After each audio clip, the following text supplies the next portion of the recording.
So hi guys, what's up and welcome back to आपका अपना YouTube channel Vedantu JEE made easy. और क्या हालचाल मेरे प्यारे प्यारे बच्चों के, कैसी चल रही है पढ़ाई मेरे प्यारे मेरे लाडले बच्चों? सब कुछ ठीक, अच्छी चल रही है पढ़ाई? ओके। हम लोगों ने पिछले लेक्चर में क्या बात कर ली थी? अल्कीन्स के बारे में हमने बात कर ली थी। हमने अल्कीन्स की केमिस्ट्री पढ़ी, अल्कीन्स के स्ट्रक्चर्स पढ़े, अल्कीन्स की मेथड ऑफ प्रिपरेशन पढ़ी। और आज के वीडियो में बिना टाइम वेस्ट करे आइए स्टार्ट करते हैं अल्कीन्स की फिजिकल प्रॉपर्टीज के बारे में। तो देखो, आपका टाइम सेव करने के लिए आप लोगों के काम की कुछ इंपॉर्टेंट फिजिकल प्रॉपर्टीज मैंने ऑलरेडी निकाल के रखी है, जिन पर से जेईई में मोस्टली सवाल तो नहीं बनते, लेकिन फिर भी अगर आप लोग एक 11th क्लास के स्टूडेंट हैं तो आपको ये अपने स्कूल एग्जाम्स में काम में आ जाएगा। जेईई में मोस्टली ऐसे क्वेश्चंस कम आते हैं क्योंकि जेईई के पास ऑलरेडी बहुत सारी चीजें हैं तुमको फंसाने के लिए। लेकिन कभी मान लो कोई जेईई मेन के अंदर मल्टीपल स्लॉट्स होते हैं और अगर मान लो कोई क्वेश्चन फंस गया तो हमें वो आना चाहिए। तो फिजिकल प्रॉपर्टीज ऑफ अल्कीन्स में पहली प्रॉपर्टी ये कहती है कि अल्कीन्स के first 3 members ethene, propene and butene gases होती हैं। नेक्स्ट 14 लिक्विड्स होते हैं और उससे ज्यादा ऊंचे यानी 18 कार्बन या उससे ज्यादा कार्बन वाले अल्कीन्स सॉलिड नेचर के होते हैं, वैक्सी सॉलिड टाइप के। अगर हम बात करें इथीन की, तो इथीन ही एकमात्र ऐसी कलरलेस गैस है अल्कीन फैमिली की जिसकी स्मेल एकदम स्वीट सी है, हल्की सी भीनी भीनी मीठी मीठी सी खुशबू होती है। उसको छोड़कर बाकी जितने भी अल्कीन्स होते हैं, they all are colourless, they all are odourless. क्योंकि alkenes mostly non polar nature के होते हैं, ये वाटर के अंदर तो इनसॉल्युबल होंगे, लाइक डिसॉल्व लाइक वाले प्रिंसिपल से, लेकिन they are fairly soluble in non polar solvents. जैसे बेंजीन ले लो, टॉल्यूइन ले लो, कार्बन डाइसल्फाइड ले लो, कार्बन टेट्राक्लोराइड ले लो, जितने भी आपके नॉन पोलर सॉल्वेंट्स हैं उसमें बढ़िया सॉल्युबलाइज होते हैं। एक इंटरेस्टिंग पॉइंट है कि जैसे जैसे आपके अल्कीन में नंबर ऑफ कार्बन बढ़ते हैं, आपने होमोलोगस सीरीज पढ़ी होगी। होमोलोगस सीरीज में पहले मेंबर के बाद में जो दूसरा मेंबर आता है, उन दोनों में केवल CH2 का फर्क होता है। लाइक अगर आप इथीन की बात करोगे तो इथीन इज C2H4। इथीन के बाद अगर आप प्रोपीन की बात करोगे तो प्रोपीन इज C3H6। प्रोपीन के बाद अगर आप ब्यूटीन की बात करोगे तो इट इज C4H8। यानी सब में एक कार्बन और 2 हाइड्रोजन, एक कार्बन और 2 हाइड्रोजन का ही फर्क है। तो जैसे जैसे आपके कार्बन बढ़ते हैं, मतलब आपके एक अल्कीन में जैसे जैसे CH2 बढ़ते हैं, यानी जैसे फॉर एग्जांपल आप इथीन से प्रोपीन तक गए, प्रोपीन से ब्यूटीन पर गए, इनके बॉइलिंग पॉइंट 20 से 30 केल्विन से इंक्रीज होना स्टार्ट हो जाते हैं। यानी फॉर एग्जांपल अगर आपके इथीन का बॉइलिंग पॉइंट 20 केल्विन है तो प्रोपीन का 40 से 50 हो जाएगा। प्रोपीन के बाद ब्यूटीन का 60 से 70 हो जाएगा लाइकवाइज। और यहां पर भी वही सेम फंडा काम करता है आपके अल्केन्स वाला। अगर आपके पास में एक अल्कीन के 3 आइसोमर हैं, 3 चेन आइसोमर हैं, जिसमें कि एक लंबी कार्बन की चेन है, और अगर वो ब्रांच होती जाती है तो ऐसे कंपाउंड जिनका मॉलिक्यूलर फॉर्मूला तो सेम है लेकिन वो एक दूसरे के चेन आइसोमर है, यानी उनके चेन की लंबाई घटती जाती है, वैसे वैसे उनके बॉइलिंग पॉइंट भी घटते जाते हैं। आ गई बात समझ में? क्योंकि ब्रांचिंग इंक्रीज होने से सरफेस एरिया घटता है, सरफेस एरिया के घटने से इंटर मॉलिक्यूलर बॉन्डिंग बनाने की स्पेस कम होती है और उस वजह से आपका बॉइलिंग पॉइंट भी रिड्यूस हो जाता है। ठीक है, कोई प्रॉब्लम? चलिए, तो फिजिकल प्रॉपर्टीज कंप्लीट होती हैं और अब हमारे काम की चीज हम लोग शुरू करते हैं, दैट इज हमारी केमिकल प्रॉपर्टीज। केमिकल प्रॉपर्टीज, देखो गाइस, आप लोगों को एक बात ऐसा फील होती होगी शायद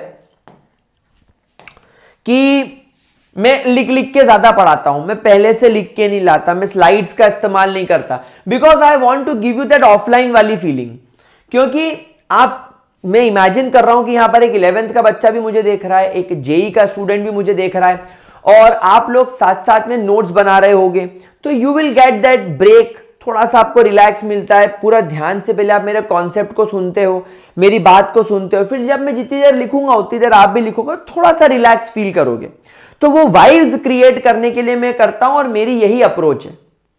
तो आई गेस कुछ बच्चों को ऐसा लगता है, I have gone through some comments, तो वो ऐसा बोल रहे थे कि लिखता रहता है, ये करता। I think they are spam, मुझे लगता है स्पैम कमेंट्स हैं, बट स्टिल मेरे जो रियल स्टूडेंट्स हैं, आप लोगों से मैं कहना चाहूंगा कि ये जो तरीका है, इट इज वेरी इफेक्टिव। आपने भी फील किया होगा, और मजा आता है कि नहीं, मजा है ना? कमेंट सेक्शन में लिख के बताओगे मजा आता है कि नहीं? ठीक है, तो मेरे को कमेंट सेक्शन में लिख दो, फटाफट से लिख दो कमेंट सेक्शन में। और अब मेरी बात को ध्यान से सुनना, सब आप इधर देखेंगे। कमेंट कर दिया, हो गया, चलो अब सब इधर ध्यान से देखना। केमिकल प्रॉपर्टी गाइस, आपके जो अल्कीन्स हैं, अल्कीन्स क्या होते हैं? They basically contains the pi bond, they basically contains the pi bond. और जो पाई बॉन्ड होता है, it is very weak, pi bond is very weak, and pi bond को तोड़ना आसान है, पाई बॉन्ड बहुत कमजोर होता है। तो पाई बॉन्ड होने की वजह से आपके अल्कीन के अंदर ये वाला जो पाई बॉन्ड होता है, ये तो सिग्मा हो गया, ये वाला जो पाई बॉन्ड है, इट इज वेरी वीक, इसे आसानी से तोड़ा जा सकता है। इसीलिए अल्कीन बहुत अच्छी रिएक्टिविटी शो करता है एज कंपेयर टू अल्कीन। तो यहां पर हम स्टार बनाकर ये पॉइंट जरूर लिखेंगे, that it contains pi bond, and this pi bond can be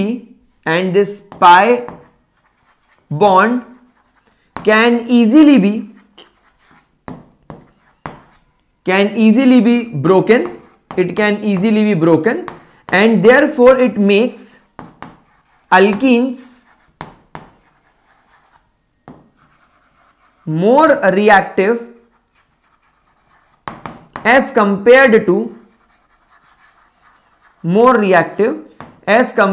alkanes, क्योंकि अल्केन्स तो सैचुरेटेड है, पर अल्कीन्स तो अनसैचुरेटेड हैं। अगर कोई ऐसा ग्रुप जो ऐसा फ्री रेडिकल आ गया, इलेक्ट्रोफाइल आ गया, तो ये अपना बॉन्ड फटाक से तोड़ के उसके साथ रिएक्टिविटी में घुस जाएगा। ये बात आप लोगों को बहुत अच्छे तरीके से याद रखनी है, ठीक है? देखो जरा फटाफट, ठीक है? कोई प्रॉब्लम इतने के अंदर? पक्की बात? चलिए, तो यहां पर हम लोग अब हमारी पहली केमिकल प्रॉपर्टी पढ़ेंगे, that is addition of hydrogen. Addition of hydrogen, the first chemical property which we are going to study is the addition of hydrogen. साथ साथ नोट्स बनाते चलो, बहुत मजा आ जाएगा। तो गाइस, आपके पास में यहां पर फॉर एग्जांपल एक अल्कीन है, आपने यहां पर एक बहुत अच्छा कैटलिस्ट लाइक निकल, प्लेटिनम या पैलेडियम ले लिया, हाइड्रोजन गैस डाल दिया आपने इसके अंदर, और आपने इसको हीट कर दिया। मैं आपको एक बार बता दूं, निकल, प्लेटिनम और पैलेडियम ये 3 डी ब्लॉक एलिमेंट होते हैं, और ये डी ब्लॉक मेटल जो होते हैं, जब आप इनको बारीक पीस देते हो, इनका पाउडर बना लेते हो, तो इनका सरफेस एरिया बढ़ जाता है, और ये अपने ऊपर ढेर सारी हाइड्रोजन गैस को चिपका लेते हैं। तो ऐसी सिचुएशन में they are very good hydrogen giver. इसीलिए प्लेटिनम, पैलेडियम या निकल को एज अ कैटलिस्ट इस्तेमाल किया जाता है एडिशन ऑफ हाइड्रोजन के अंदर। तो क्या होगा, एक हाइड्रोजन इधर अटैक करेगा, एक हाइड्रोजन इधर अटैक करेगा, and finally you will get the product. एक आपको यहां पर अल्केन दिखाई देगा, अल्कीन से आपको अल्केन दिखाई देगा, ठीक है? बहुत इजी रिएक्शन है, कुछ भी खास नहीं करना है। टेम्परेचर ध्यान रखना, यहां पर जो टेम्परेचर दिया जाता है इस केमिकल रिएक्शन को करने के लिए, वो 200 से 250 डिग्री सेल्सियस का टेम्परेचर यहां पर देना पड़ता है, ठीक है प्यारे बच्चों? ठीक है, कोई दिक्कत, कोई परेशानी? आगे बढ़े, चलिए। इस केमिकल रिएक्शन के बाद हमारी जो सेकेंड केमिकल रिएक्शन आती है, that is addition of halogen. Addition of halogens, addition of halogen X2। अब ये रिएक्शन पढ़ने से पहले कुछ इंपॉर्टेंट बातें पढ़ लेते हैं। कौन यहां पर सबसे पहले ये रिएक्शन करने के लिए भागेगा? कौन सा हेलोजन अल्कीन्स के साथ पहले मेरे को सब आता है ऐसे करके रिएक्शन करने की कोशिश करेगा? वो होगा आपका fluorine.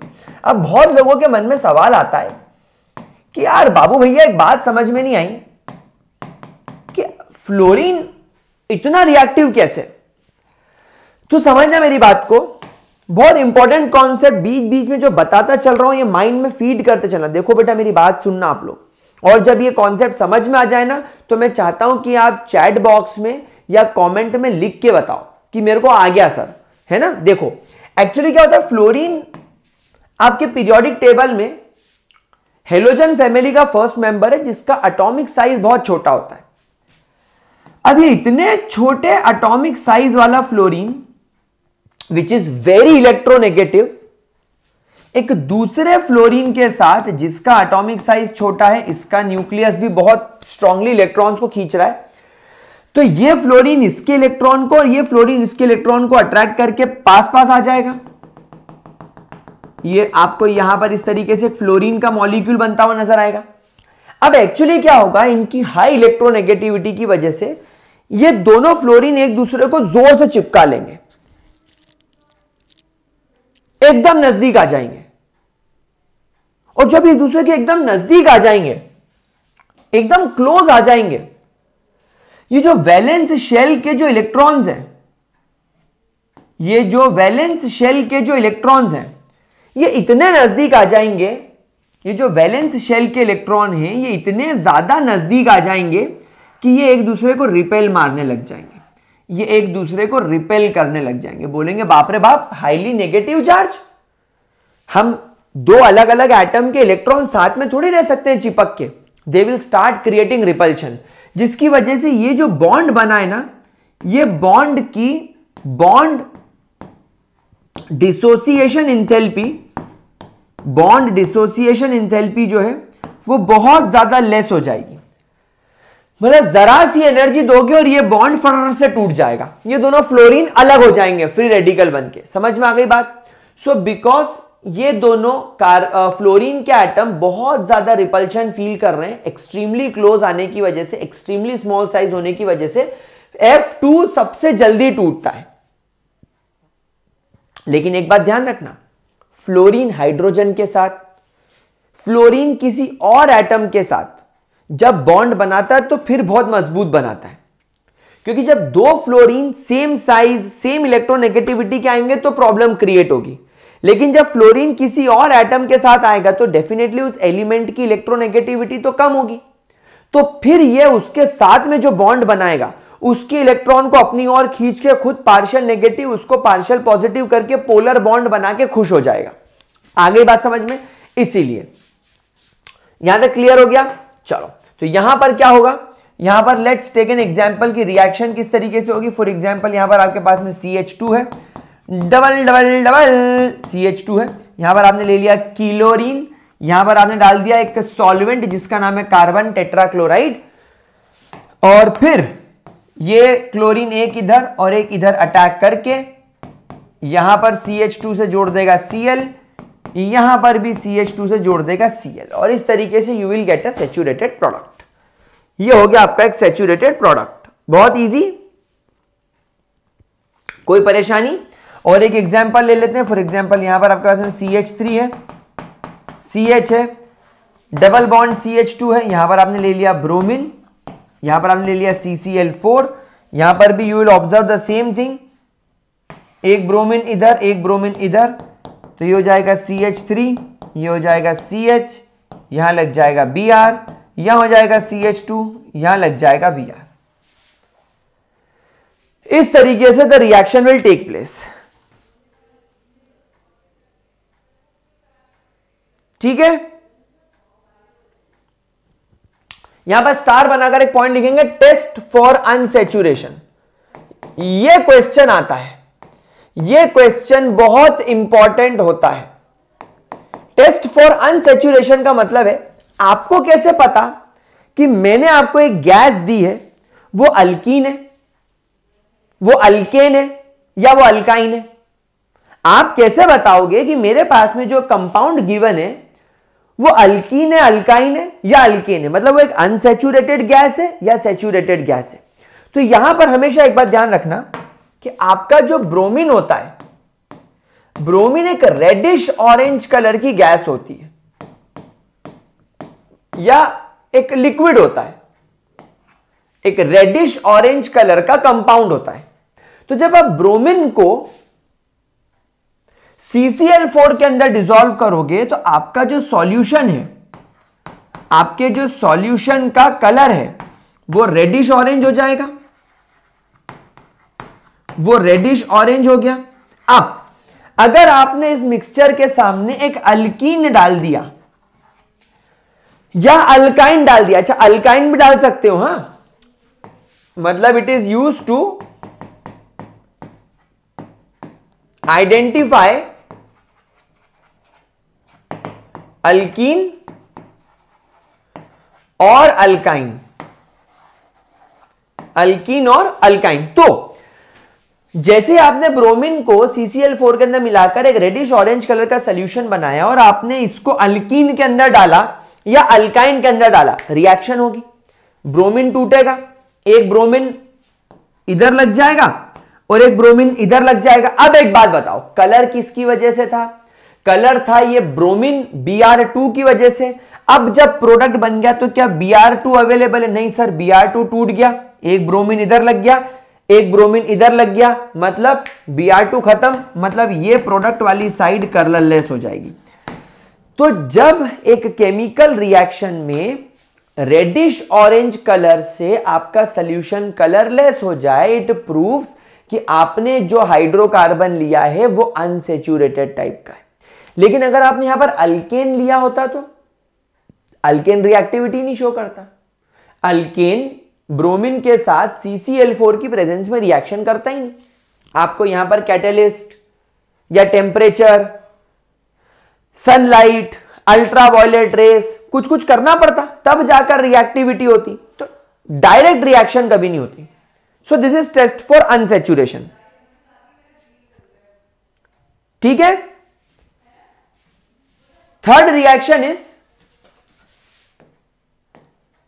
Addition of hydrogen halide. अब बड़ा मजा आएगा बाबू भैया, ये वाली केमिकल रिएक्शन और इसके अंदर जो मैं मैकेनिज्म पढ़ाऊंगा बेटा, इसके अंदर का मैकेनिज्म जब अपन पढ़ेंगे ना पूरी क्लास 12th में, hello alkane, hello Areen, alcohol, phenol, ether, amines, सब जगह काम में आएगा, सब जगह काम में आएगा।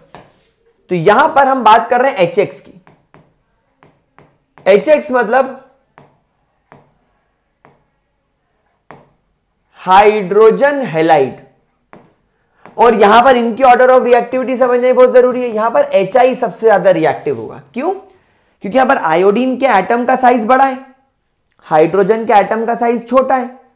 तो जब एक एटम बड़ा हो जाता है मतलब उसका न्यूक्लियस अंदर दब जाता है और न्यूक्लियस के आसपास बहुत सारे शेल आ जाते हैं। जब आप आयोडीन का इलेक्ट्रॉनिक कॉन्फ़िगरेशन बनाओगे तो आई थिंक आपको 6 या 7 शेल देखने को मिलेंगे। सोचो न्यूक्लियस इतना अंदर दब गया कि उसके आसपास 6 या 7 शेल्स आ गए, तो क्या न्यूक्लियस में इतना दम होगा कि वो अपने खुद के वैलेंस शेल के इलेक्ट्रॉन को पकड़ ले? भाई उस न्यूक्लियस को पहले शेल के इलेक्ट्रॉन्स ने, फिर दूसरे, फिर तीसरे, फिर चौथे, फिर पांचवे, ऐसे इतने सारे इलेक्ट्रॉन्स ने उसको कवर कर रखा है।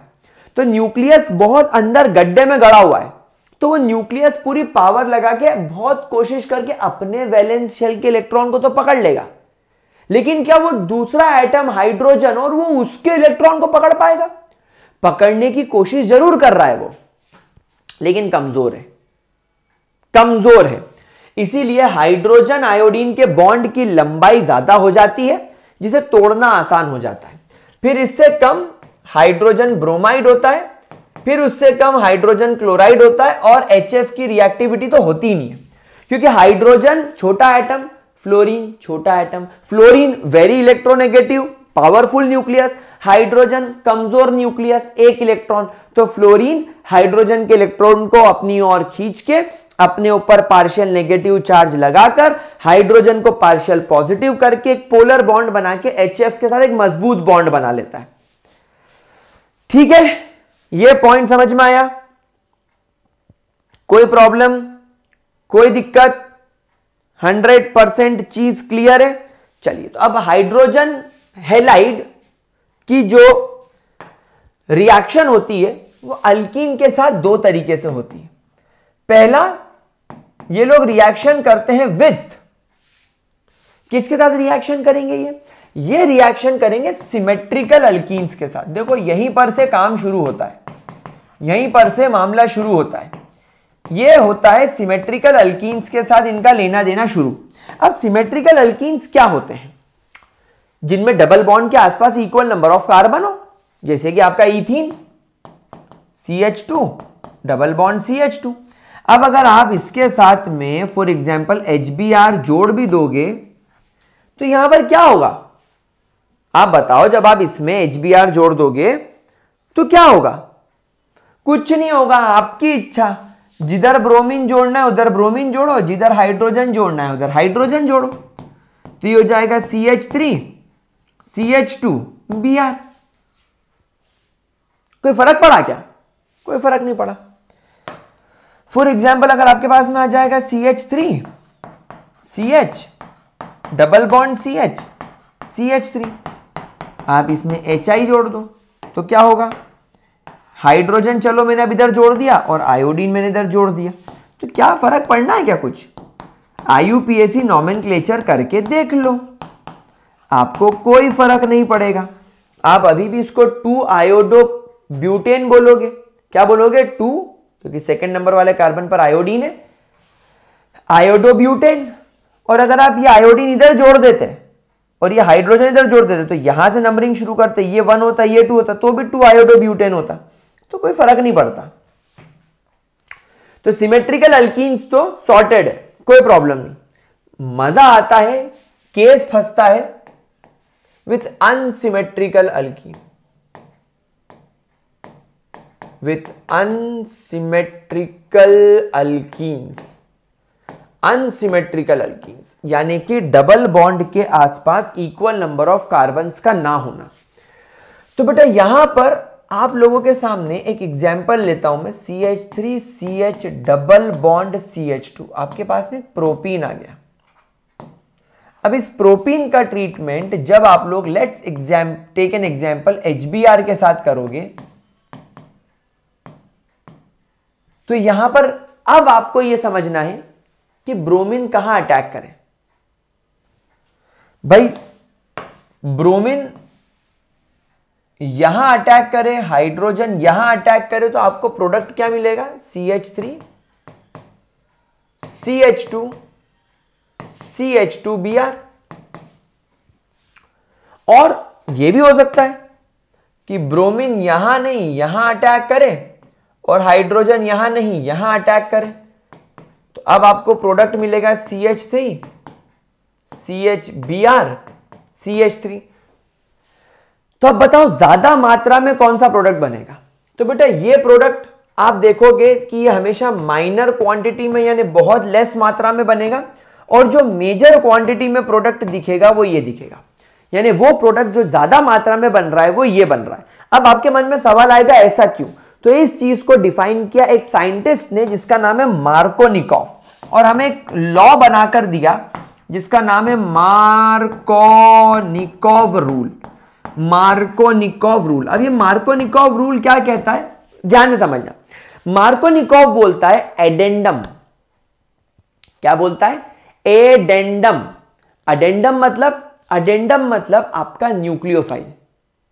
अडेंडम मतलब आपका न्यूक्लियोफाइल जो नेगेटिव चार्ज कैरी करे। अब एक बात बताओ, जब आप इस HBr को तोड़ोगे तो ये HBr कैसा टूटेगा? एक H+ निकलेगा और एक Br नेगेटिव निकलेगा।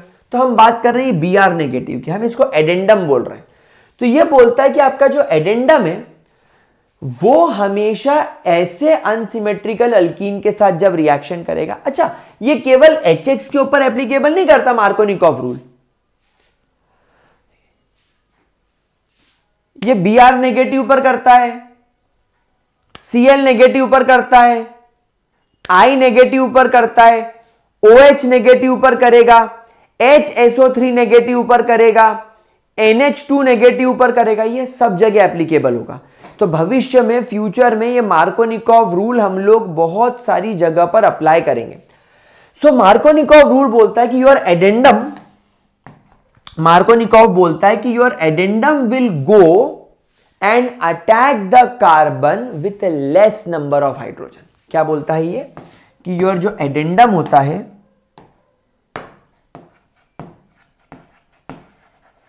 Addendum will attack the carbon with less number of hydrogen, and this rule is called as Markovnikov rule। यानी यहां पर आपका जो ब्रोमीन है ये इस वाले कार्बन पर अटैक करना प्रिफर करेगा और यहीं पर आपको ये मेजर क्वांटिटी में बनता हुआ दिखाई देगा। This is Markovnikov rule. आई बात समझ में? कोई प्रॉब्लम इसके अंदर, कोई दिक्कत?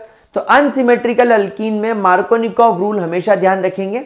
आपका एडेंडम जिसके ऊपर नेगेटिव चार्ज रहेगा वो हमेशा उस कार्बन पर अटैक करेगा जिसके पास में लेस नंबर ऑफ हाइड्रोजन है।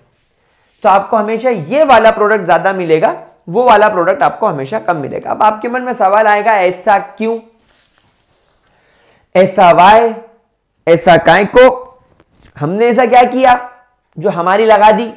हमको इसका जवाब दो। तो आपको इसका जवाब देंगे, पर पहले क्या आपने इतना नोट कर लिया? तो बच्चों इतना समझ में आ गया, अच्छे तरीके से आ गया, कोई प्रॉब्लम तो नहीं किसी को? सब लोगों का ध्यान है पूरा क्लास में, सब लोग मेरे को ठीक से देख रहे हैं, समझ रहे हैं चीज को? वेरी नाइस बेटा, ध्यान रखना है इस पूरी चीज को, है ना। अच्छे तरीके से एक्सप्लेन कर रहा हूं, बिल्कुल बेसिक लेवल से पढ़ा रहा हूं कि साला एक ऐसा स्टूडेंट जिसने 11th ठीक से नहीं पढ़ी हो, जिसकी 11th की लगी पढ़ी हो, अपन उसकी वाट लगा देंगे। ऑर्गेनिक केमिस्ट्री में मेरे प्यारे बच्चों अगर तुमने बेसिक सीख ली ना तो जेई वेई तो तुम ऐसे ही निकाल लोगे। ये जेई मेन तो आप लोग मतलब मजाक मजाक में जेई मेन क्रॉस कर लोगे। क्या होता है, हम लोगों को बेसिक चीजों की प्रॉब्लम आती है। हम लोगों को जो बेसिक प्रॉब्लम आती है वो इसी के अंदर आती है कि हमको मैकेनिज्म नहीं पता होते, हमको तरीके पता नहीं होते, हमको बेसिक केमिस्ट्री लगाना नहीं आता। अगर हमको बेसिक केमिस्ट्री लगाना आ गया ना तो हमको मजा आ जाएगा। और मैं आपको ये वही सिखा रहा हूं, मैं आपको यही चीज सिखा रहा हूं। तो मार्कोनिकॉव रूल का हम मैकेनिज्म देखने वाले हैं। अब हम देखने वाले हैं कि ये चीज काम कैसे करती है। तो चलिए यहां पर देखते हैं हम लोग मैकेनिज्म। तो चलिए शुरू करते हैं। ओके, सो मेरे प्यारे बच्चों, मेरे गुलजारी लालो, मेरे बकुड़ो, मेरे राज दुलारो, यहां पर आप लोग देखोगे कि आपके पास में एक अल्कीन है जो अनसिमेट्रिकल है, CH3 CH double bond CH2। अच्छा, आपका जो HBr है वो टूट गया है, H प्लस और Br नेगेटिव में। अब सुनना, क्योंकि इस अल्कीन के अंदर ये पाई बॉन्ड है, ये अल्कीन ज्यादा ससेप्टिबल है इस H प्लस के लिए। ये बोलेगा यार मेरे पास में पाई बॉन्ड है, साला अभी तोड़ता हूं पाई बॉन्ड, अभी इलेक्ट्रॉन की व्यवस्था करके इस नंगे को पहनाता हूं कपड़े। तो जैसे ही इस अल्कीन को दिखेगा कि यार मार्केट में एक प्रोटॉन आया है, अल्कीन इसके साथ में रिएक्शन करने की कोशिश करेगा। अब अल्कीन रिएक्शन करने की कोशिश तो करेगा, लेकिन कैसे करेगा? दो केस होंगे। केस नंबर 1 में आपके हाइड्रोजन को ये वाला कार्बन अपनी ओर बुलाएगा, मतलब ये कार्बन क्या करेगा, ये वाले इलेक्ट्रॉन को तोड़कर, यानी कि ये बॉन्ड को ऐसे तोड़ेगा, इस इलेक्ट्रॉन को उठाएगा, इस कार्बन के ये वाले इलेक्ट्रॉन को उठाएगा और इस हाइड्रोजन को दे देगा। बात समझ में आई? तो इस वजह से यहां पर आपको क्या दिखेगा, लोचा उल्फत होता हुआ कि बन गया CH3, CH पर आ गया बेचारे पर पॉजिटिव चार्ज और ये बन गया CH3। अब एक केस ये भी तो हो सकता है कि ये हाइड्रोजन जाए और इस कार्बन पर अटैक करे, आई मीन ये कार्बन इसको अटैक कराए। तो अगले केस में ये भी हो सकता है कि अब ये वाला कार्बन ये वाला हाइड्रोजन उठाकर अपनी तरफ खींच ले, सॉरी इलेक्ट्रॉन उठाकर अपनी ओर खींच ले और ये इलेक्ट्रॉन इस हाइड्रोजन को सप्लाई कर दे। तो केस नंबर 2 में आपको दिखेगा कि ये हो गया CH2 और ये CH2 पर आ गया पॉजिटिव चार्ज। तो ये दो केस अपने सामने पॉसिबल है, ये दो केसेस हमारे सामने पॉसिबल है, केस 1 एंड केस 2। अब समझना मैंने आपको क्या सिखाया था जनरल ऑर्गेनिक केमिस्ट्री में, बोलो बोलो, टेल टेल, क्या सिखाया था मेरे प्यारे बच्चे? थोड़ा दिमाग लगाओ, थोड़ा घुसो केमिस्ट्री में, थोड़ा इसके अंदर घुसो, ये बहुत इजी चीज है। मैं पूछता हूं, आज जवाब देना, इन दोनों में से ज्यादा स्टेबल कौन? इन दोनों कैटायन में से ज्यादा स्टेबल कौन? याद करो मैंने आपको कैटायंस की स्टेबिलिटी का ऑर्डर सिखाया था और मैंने आपको उसका रीजन भी सिखाया था कि ऐसा क्यों। आप देखोगे कि सर इस कार्बन के पास में एक हाइड्रोजन है और दो अल्काइल ग्रुप है, मतलब ये एक सेकेंडरी कार्बोकैटायन है। और आप देखोगे कि इस कार्बन के पास में दो हाइड्रोजन है और केवल एक अल्काइल ग्रुप है, मतलब सर ये प्राइमरी कार्बोकैटायन है। ज्यादा स्टेबल कौन? हम सब लोग जानते हैं कि that secondary carbocation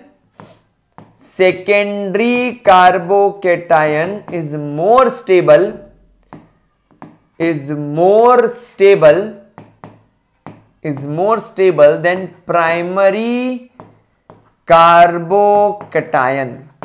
primary carbocation से सेकेंडरी कार्बोकैटायन ज्यादा स्टेबल होता है, मतलब ये बनेगा और टूट जाएगा, ये बनेगा और टूट जाएगा। तो अब जब ये दोनों बने तो H+ तो कंज्यूम हो गया, लेकिन बाबू भैया क्या ये Br नेगेटिव नहीं कुछ करेगा? अरे अब ये देख रहा है टेस्टी टेस्टी कार्बोकैटायन बन गया है, चलो चलो मैं अटैक कर देता हूं, ओहो ये तो मेरी दोस्त का दुश्मन है, इसको मार देता हूं और अपना बदला पूरा हो जाएगा। यस जा मर आ। वो वाला गंदा व्लॉग कितने लोगों ने देखा है वो इंस्टाग्राम पे? वो एक जहरीला सा कपल नहीं है, वो पानी पानी पानी, अंकल जी पानी पिला दीजिए मेरा गला सूख रहा है। वो वालों के व्लॉग्स कितने ने देखे इंस्टाग्राम पे? सही से बताना, रेज योर हैंड। बस वैसा ही ये ब्रोमीन बोलेगा आज तो हमारे सामने कैटायन है, एक काम करता हूँ कैटायन से जुड़ जाता हूँ। अरे कहाँ गया कैटायन, ये तो मर गया, चलो मैं तुमसे ही जुड़ जाता हूँ। कुछ इस तरीके से ये ऐसी बात करते करते आ रहा है।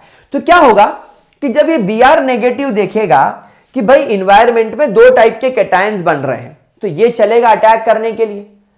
लेकिन जब ये इसकी तरफ पहुंचेगा, जब तक ये ब्रोमीन इस पर अटैक करने के लिए पहुंचेगा, ये लेस स्टेबल होने की वजह से डिस्ट्रॉय हो जाएगा, ये लेस स्टेबल होने की वजह से टूट जाएगा। तो जब तक ब्रोमीन इसको अप्रोच करेगा तब तक यही टूट जाएगा। तो Br नेगेटिव अगर इस पर आकर अटैक कर भी दे तो भाई प्रोबेबिलिटी कितनी कम होगी कि ये वाला प्रोडक्ट आपको देखने मिलेगा। So because it is very less stable, bromine के पास में बहुत कम चांसेस है कि वो ये प्रोडक्ट बनाए, इसलिए ये माइनर क्वांटिटी में बनेगा। लेकिन जब ब्रोमीन इस पर अटैक करने के लिए आएगा तो ये तो सीना तान के खड़ा रहेगा, बाएं फैलाए खड़ा रहेगा शाहरुख खान के स्टाइल में, कभी खुशी कभी गम, हे सेनोरिटा आओ, मैं तुम्हारा इंतजार कर रहा हूं, हे तुम्हारा राज तुम्हारे लिए इंतजार कर रहा है, हाँ हाँ। तो ये खड़ा रहेगा, ब्रोमीन आएगा, ब्रोमीन इस पर अटैक करेगा और आपको प्रोडक्ट बनाकर देगा। इसी वजह से you will get this product in the major quantity. आई बात समझ में? तो because secondary carbocation is more stable, bromine के पास में सफिशिएंट टाइम होगा इस पर अटैक करने के लिए एंड प्रोडक्ट बनाने के लिए। बहुत इजी है। क्या कॉन्सेप्ट समझ में आ गया मेरे प्यारे बच्चों? क्या तुम्हें कॉन्सेप्ट समझ में आ गया? कोई दिक्कत, कोई परेशानी? ये rule HCl, HI, HBr, H2, H2O, sorry H2SO4, HNO3 सब में काम करेगा, सब में लगातार काम करेगा। ठीक है, आगे बढ़े। चलो तो अब एक एग्जाम्पल लेते हैं, या चलो एक क्वेश्चन लेते हैं। CH3 CH double bond CH2 with HBr will give you कौन सा प्रोडक्ट? मेजर प्रोडक्ट क्या बनेगा बताओ?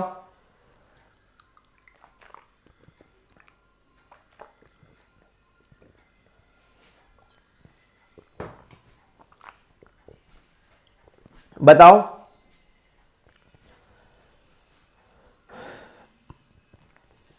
कौन सा मेजर प्रोडक्ट बनेगा? अब आप बोलोगे कि सर वही सवाल बार बार पूछ के टाइम क्यों वेस्ट कर रहे हो? ये कुछ ऐसा बन जाएगा, CH3 CHBr CH3, और एक प्रोडक्ट ऐसा दिखेगा CH3 CH2 CH2 और Br इससे, ये बन जाएगा आपका मेजर और ये बन जाएगा आपका माइनर। क्या मैंने बिल्कुल सही बोला है?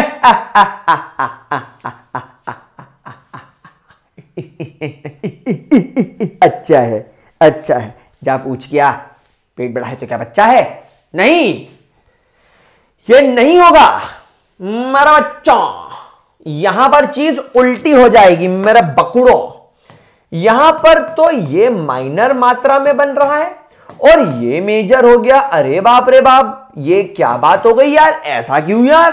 अरे ये कोई बात नहीं होती यार। और तेरी ऐसे की तैसी, तेरी बीबी कैसी, तेरा बच्चे काले। तो ये ऐसा क्यों हुआ?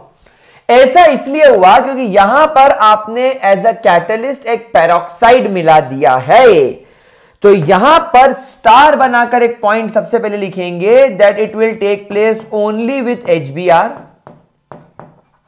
ये केवल HBr के साथ होगा और ये होगा only in presence of peroxide,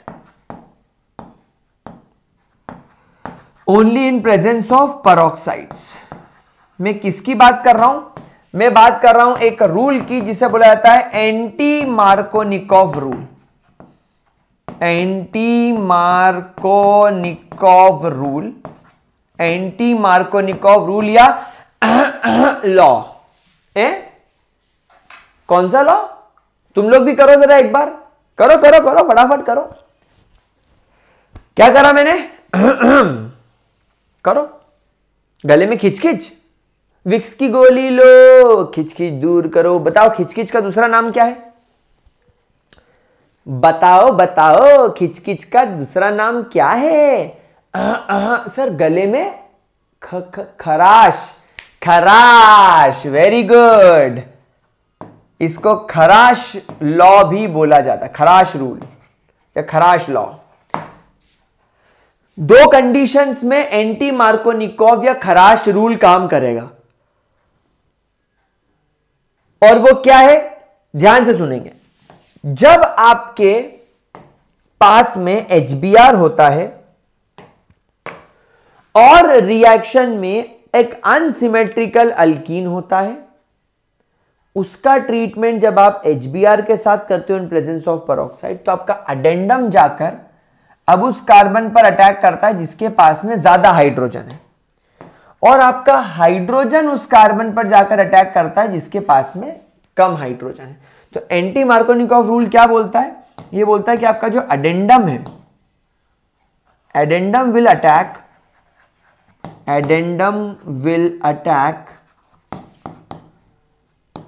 attack the carbon with less number, less पूरा लिख दे क्या, with less number of hydrogen। यहां पर मामला, sorry, with more number of hydrogen. अरे क्या गुंडा बनेगा रे तू, with more number of hydrogen. यानी यहां पर खराश ने मार्कोनिकॉव को उल्टा कर दिया। यहां पर केस उल्टा हो गया, यहां पर जो केस है मेरे प्यारे बच्चों ये उल्टा हो गया मेरे देशवासियों, मारा बच्चों। क्या बात समझ में आई? अब यहां पर मेरे को पहले आपको इसका मैकेनिज्म समझाना पड़ेगा, तब मैं आपको इसका जवाब दे पाऊंगा कि why only HBr, why not HCl, why not HCl, why not HI।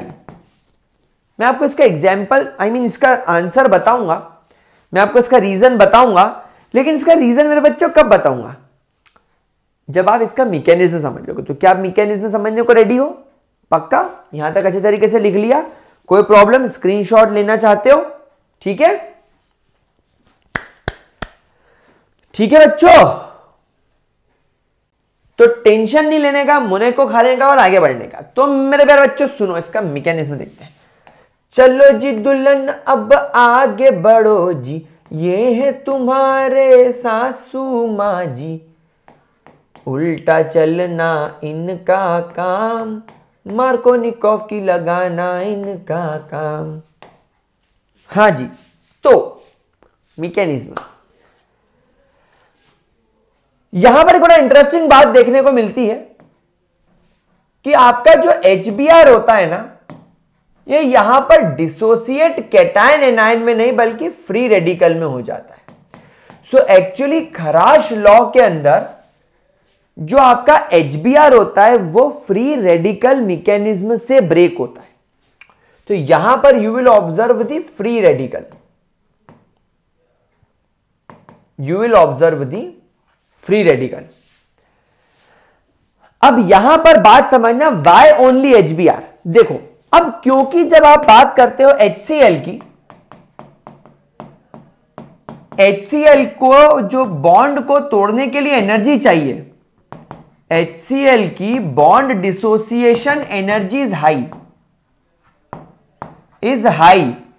यानी अगर आप चाहो कि आप HCl को इस तरीके से H फ्री रेडिकल और Cl फ्री रेडिकल में तोड़ दो, तो आपको लगभग यहां पर 380 किलो जूल्स पर मोल की एनर्जी देनी पड़ेगी, जो कि प्रैक्टिकली पॉसिबल नहीं है रिएक्शन में दे पाना।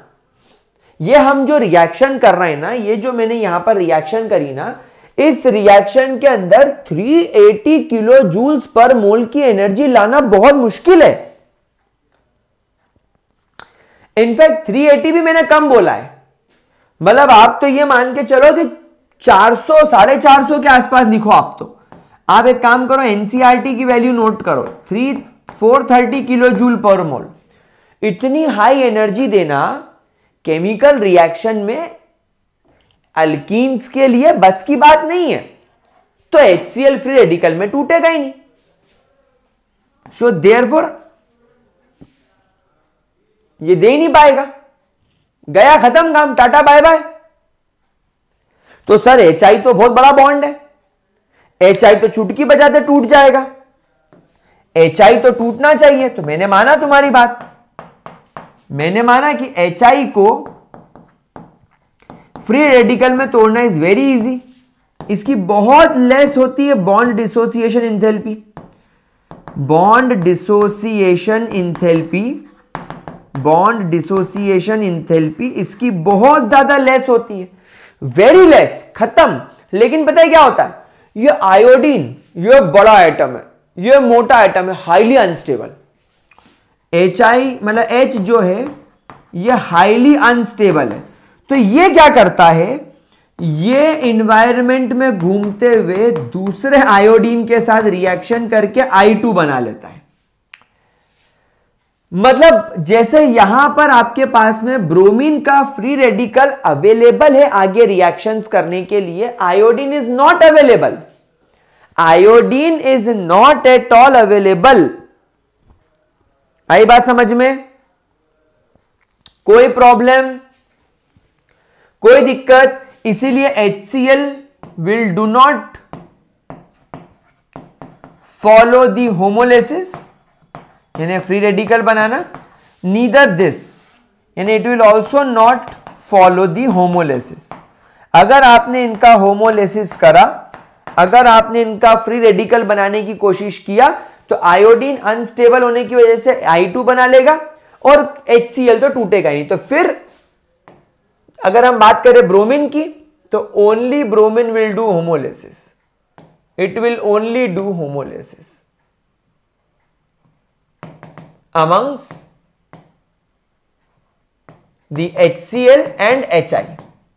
HCl HI के will only do homolysis, बाकी ये लोग नहीं करेंगे। इतना समझ में आ गया क्या? इतना समझ में आ गया? केवल 296 केल्विन्स की जरूरत होती है इसको करने के लिए, ओनली 296 केल्विन्स अरे किलो जूल पर मोल, क्या बोल रहा हूं रे मैं, 296 किलो जूल पर मोल।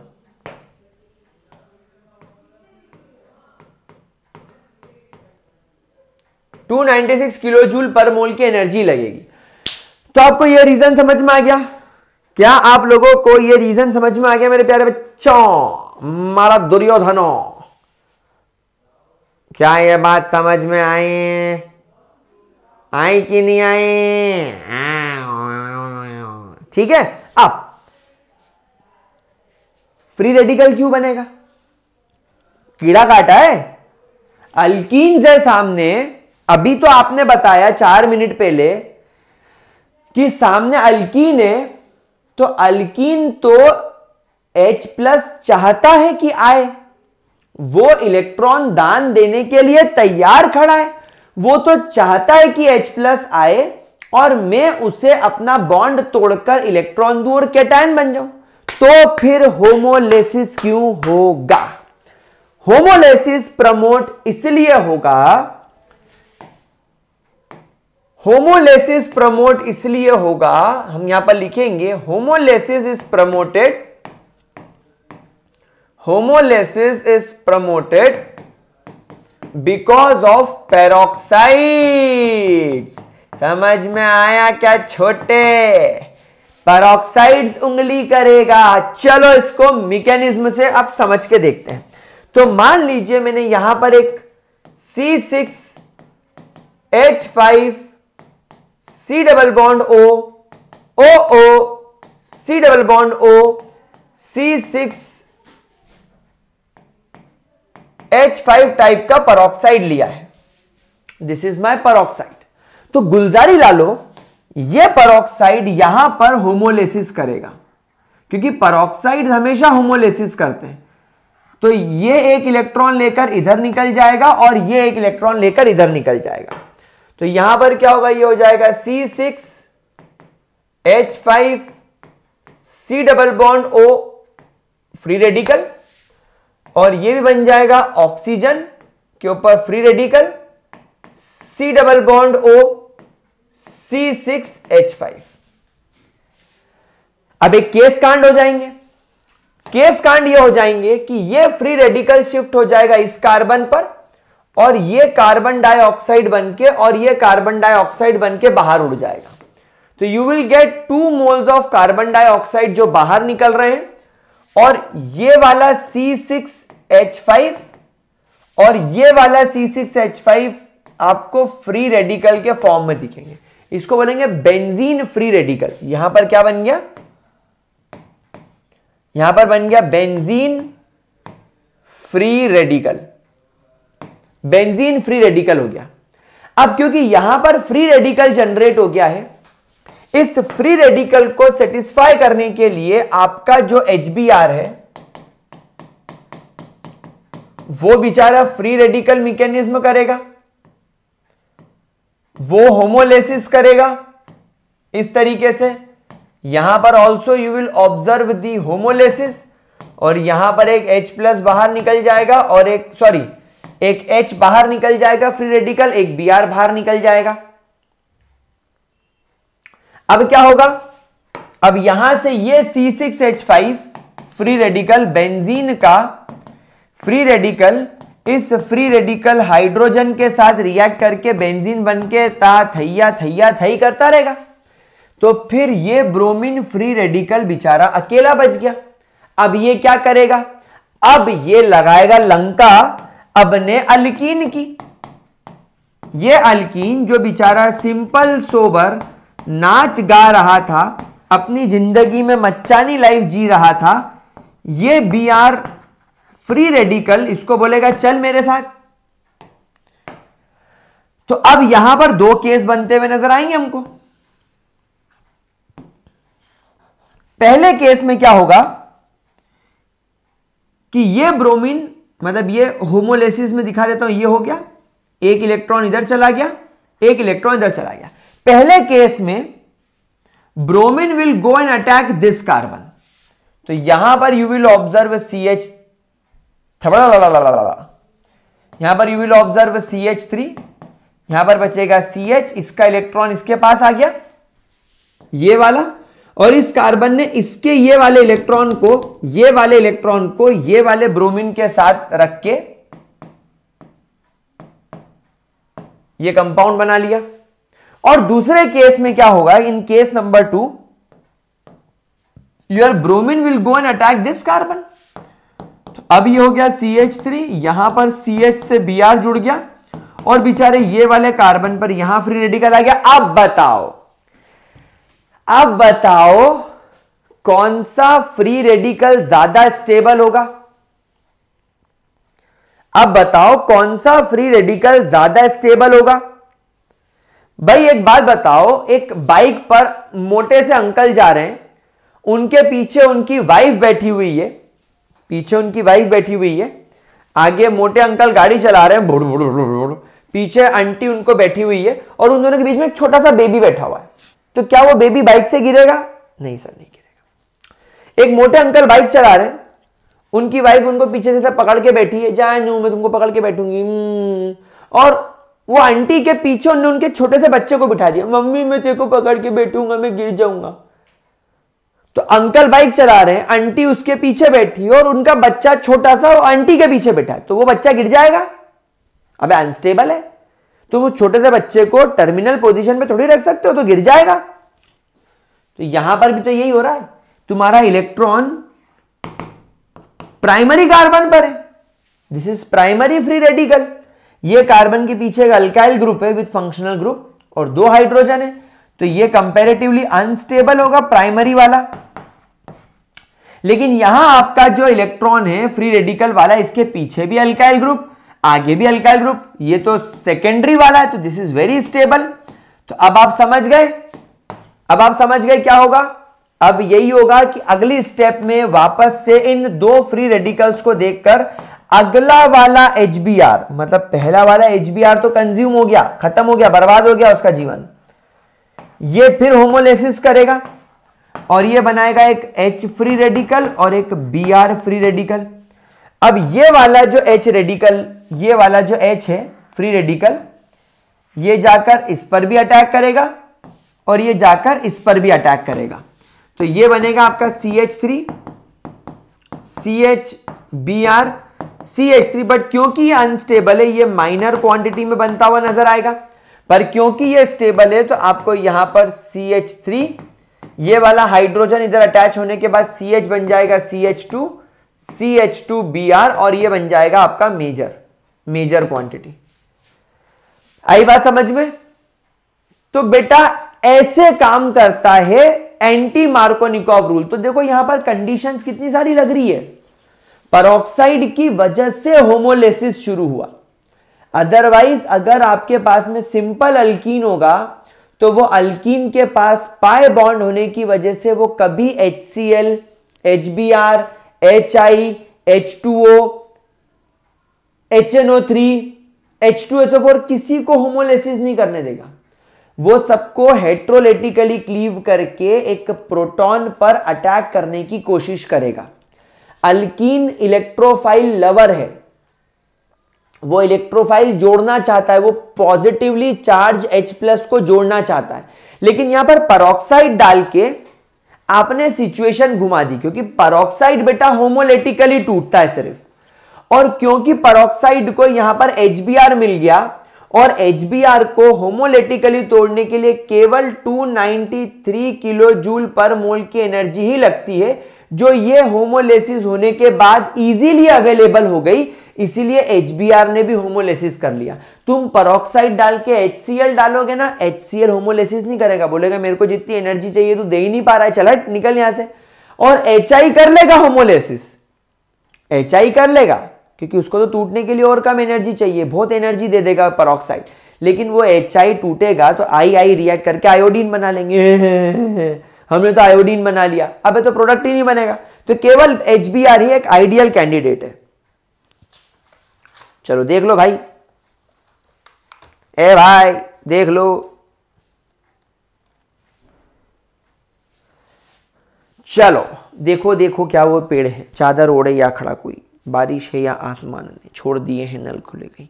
अरे खुल के सोचे आओ, रंग जरा फैलाओ, रंग नए दिखलाओ, चलो चलो चलो चलो चलो चलो चलो चलो चलो चलो चलो चलो नए ख्वाब बुनने। ए ए ए ए बम बम बोले मस्ती में डोले,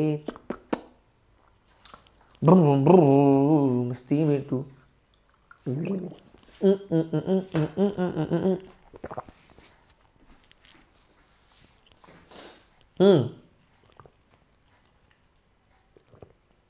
वधिया वधिया एकदम वधिया।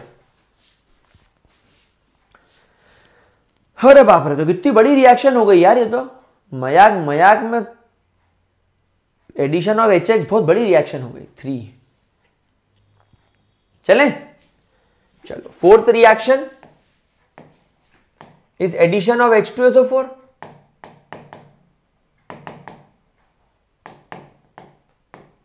एडिशन ऑफ H2SO4, तब H2SO4 कैसे लगेगा?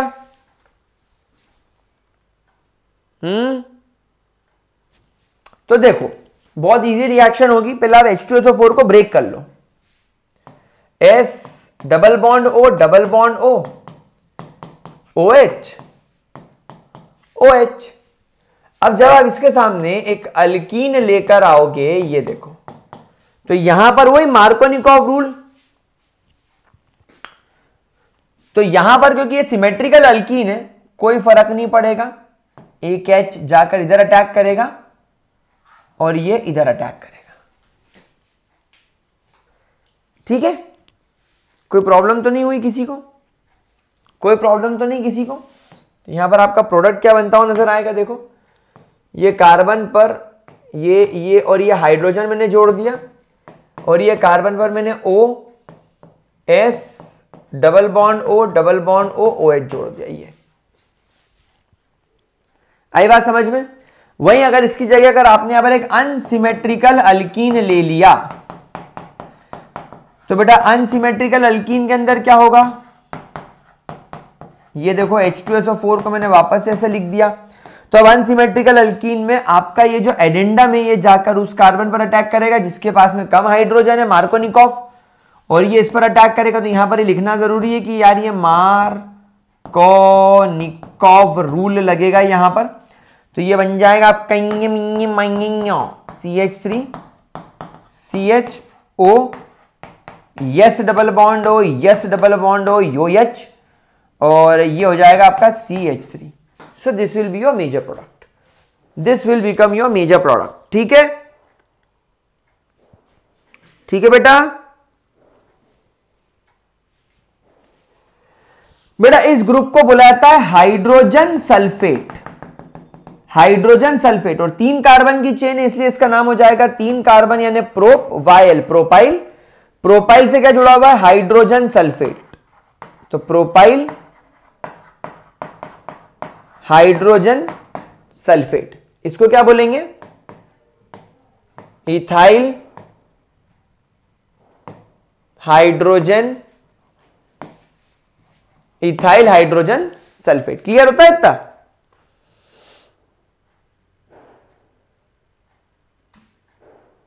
ठीक है,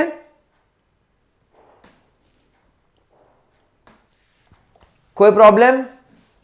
चलो 5वां एडिशन ऑफ पानी। पानी पानी अपने को क्या है, अपने को खाली पानी निकालना है, लेकिन यहां पर पानी निकालना नहीं है, यहां पानी अपने को जोड़ना है।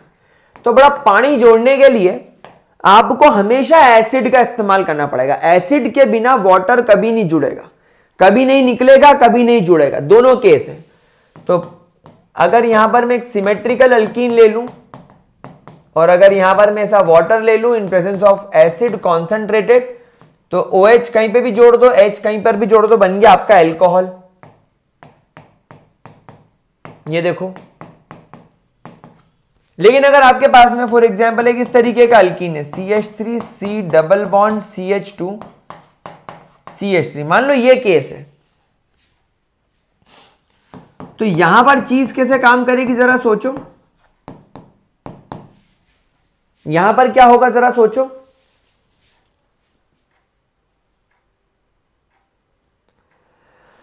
तो बेटा देखो यहां पर जैसे ये अल्कीन है और अल्कीन को क्या पसंद है, प्रोटॉन। तो अल्कीन सबसे पहले इस OH को बोलेगा तू ये ले ले भैया और मेरे को प्रोटॉन दे दे।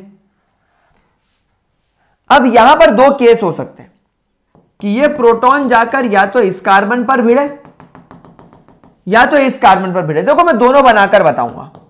CH3 C H CH3 single bond CH2 positive, मतलब ये प्रोटॉन इस पर जाकर लगा इस वाले कार्बन पर, तो इस वाले कार्बन ने अपना इलेक्ट्रॉन तो अपने पास रखा, ये वाले कार्बन का इलेक्ट्रॉन अपनी ओर विड्रॉ कर लिया और जब ये H+ आया तो इसको दे दिया।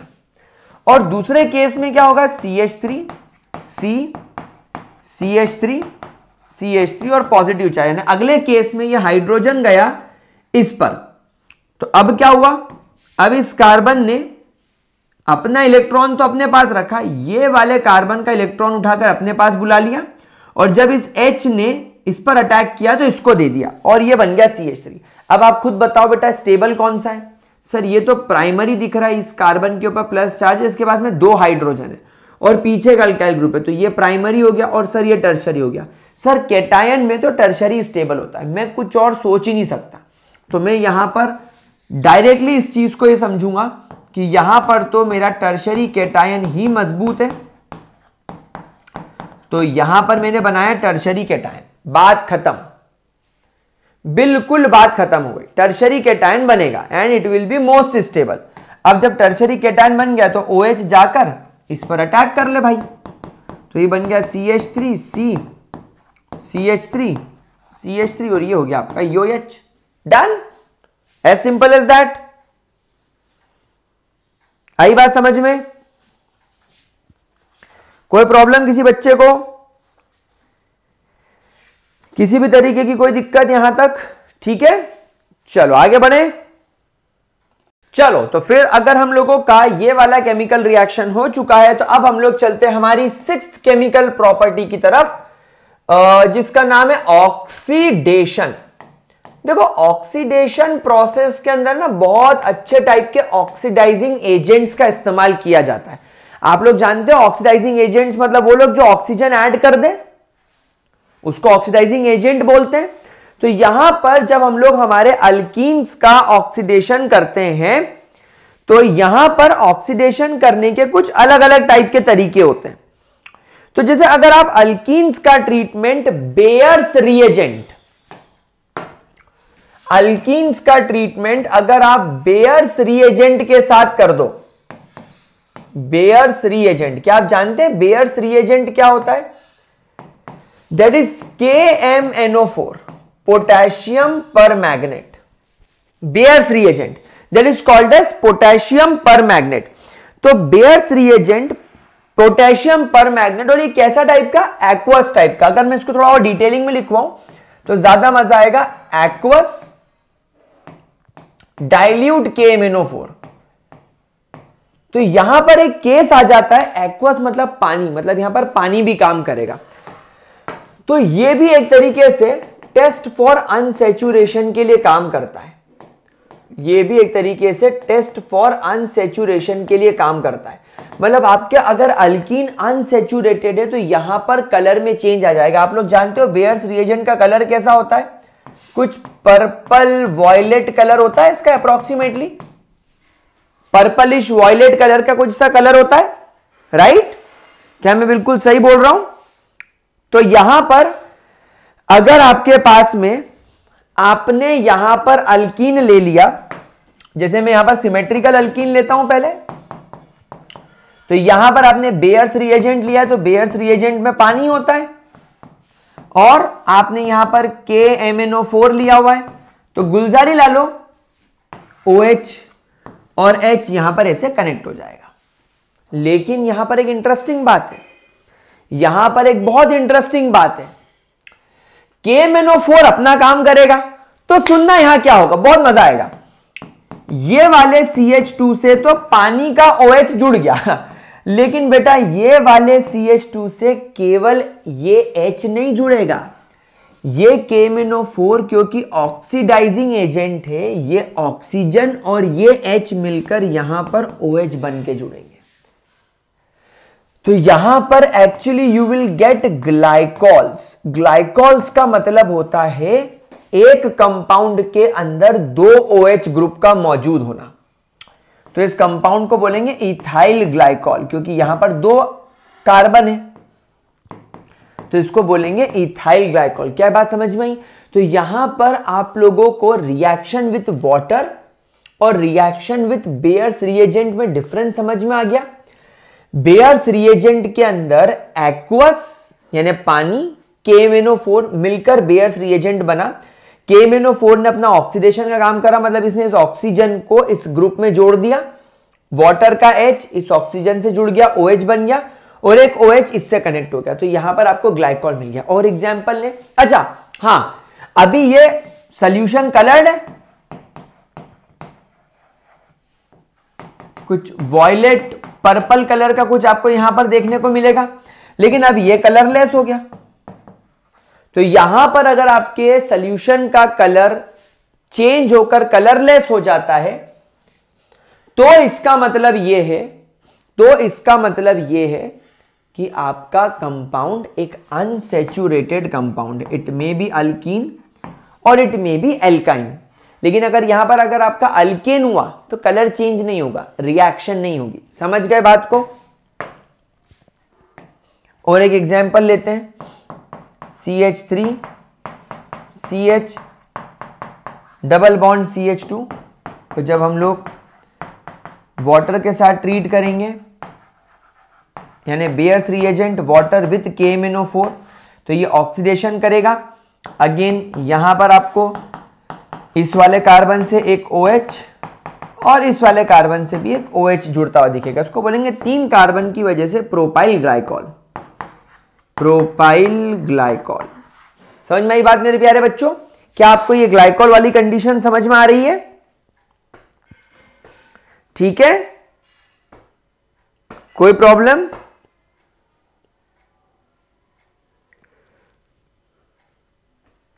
चलो अब यहां पर दूसरी चीज, यहां पर अगर मेरे पास में KMnO4 तो हुआ, यहां पर अगर मेरे पास में KMnO4 तो हुआ, पर वो एसिडिफाइड हुआ। एसिडिफाइड KMnO4 या K2Cr2O7। बेटा दुनिया के 2 टॉप के बेस्ट, एकदम बेस्ट ऑक्सीडाइजिंग एजेंट अगर कोई है तो वो ये लोग हैं।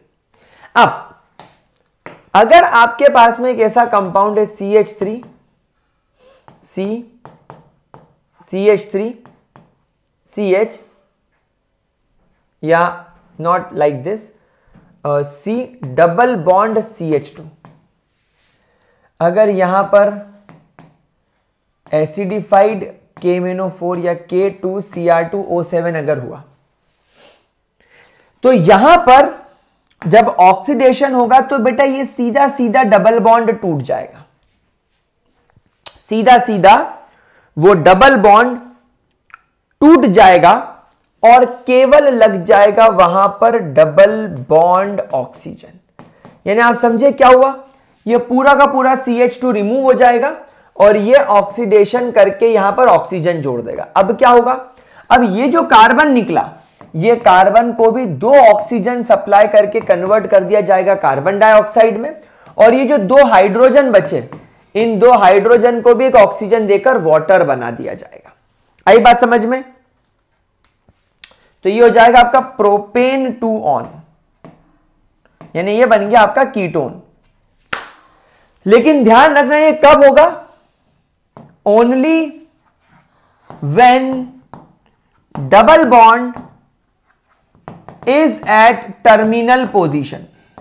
जब डबल बॉन्ड आपकी टर्मिनल पोजीशन पर होगा तभी। अब मान लो सर कभी बीच में आ गया तो क्या होगा? मतलब आप ये कह रहे हो कि ये डबल बॉन्ड अगर टर्मिनल वाले कार्बन पर है, लास्ट वाले कार्बन पर है, तो ये लास्ट वाला कार्बन कार्बन डाइऑक्साइड में और ये हाइड्रोजन वाटर में बन के निकल जाएगा। लेकिन सर अगर मान लो एक ऐसी सिचुएशन अराइज हो गई कि अपना डबल बॉन्ड यहां पर ऐसा बीच में आ गया, तो क्या करेंगे? तो क्या करोगे मेरे गुलजारी लालो, मेरे बच्चों, मेरे बकुड़ों, मेरे लाडलो, मेरे देशवासियों? तो बेटा ये डबल बॉन्ड बीच में से टूटेगा, ये वाला जो CH3 है, ये कार्बन आ गया, इस कार्बन से 2 ऑक्सीजन जुड़ जाएंगे और H जुड़ जाएगा, मतलब ये एसिटिक एसिड में कन्वर्ट हो गया। आई बात समझ में? मतलब ये C और ये H के बीच में 2 ऑक्सीजन आ गए, ऐसे 2 मॉलिक्यूल्स है तो ये 2 बन जाएगा। आई बात समझ में? अब मान लो जैसे कोई और सिचुएशन देख लो, कुछ अजीब टाइप की सिचुएशन देख लो, जैसे मान लो CH3 हो गया, CH2 हो गया, CH हो गया, फिर डबल बॉन्ड CH, CH3 हो गया।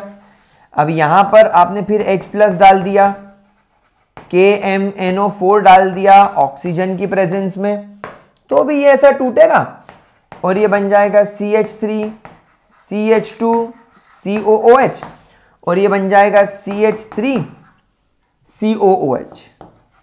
ये इस तरीके से आपको फिर एसिटिक एसिड बना के देगा, फिर कीटोन नहीं बनेगा। ठीक है प्यारे बच्चों? तो मेरे प्यारे बच्चों, क्या आपको ये बात समझ में आ रही है? जो मैंने यहां पर रिएक्शन कराई, ये रिएक्शंस बहुत इंपॉर्टेंट है। जिनके मैकेनिज्म दे रहा हूं ना, उनके मैकेनिज्म बहुत इंपॉर्टेंट है। जिनको डायरेक्टली करा रहा हूं, आप उनको डायरेक्टली फॉलो कर सकते हो। ठीक है? ठीक है?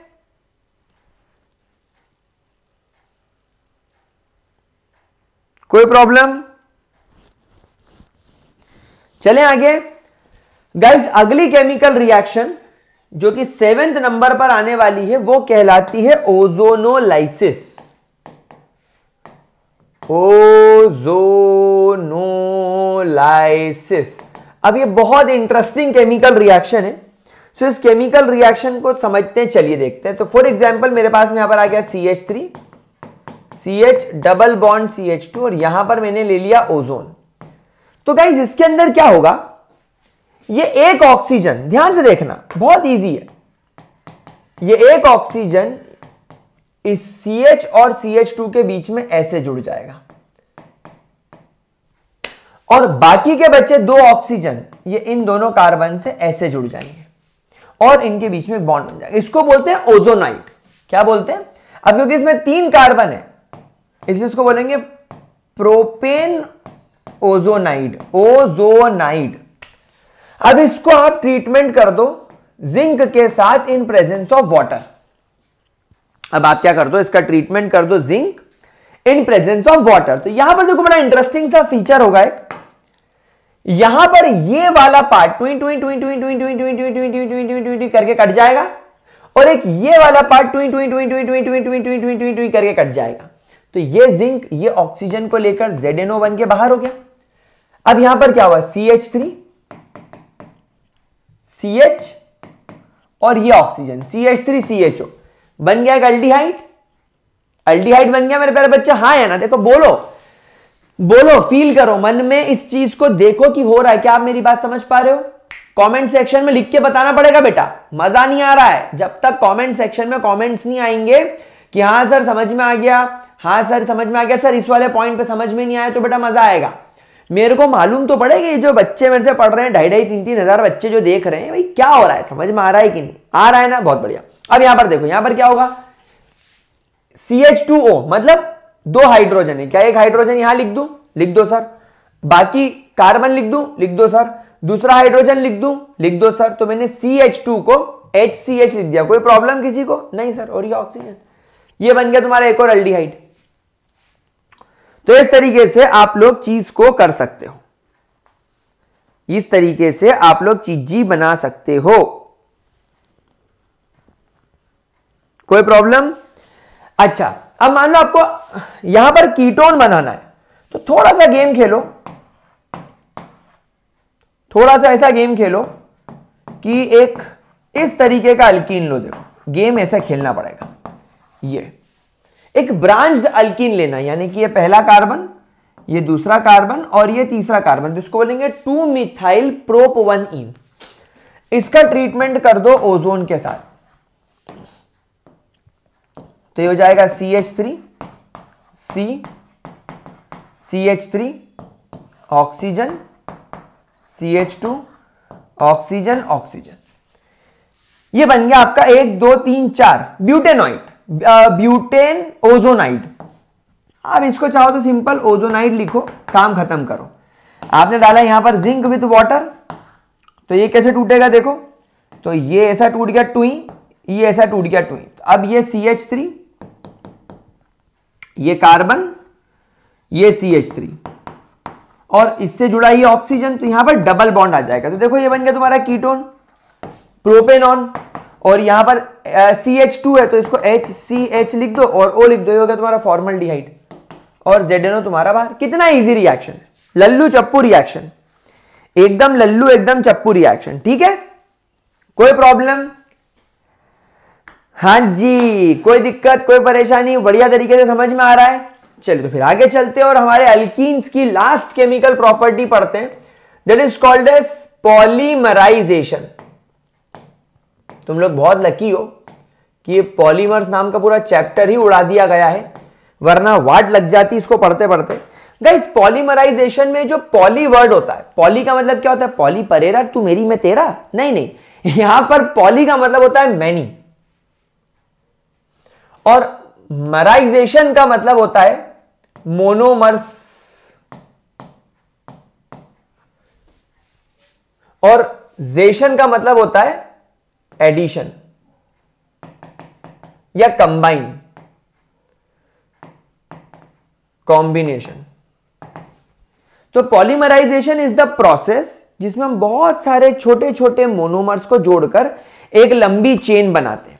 तो पॉलीमराइजेशन क्या, it is the process of combining many monomer units to form a long chain,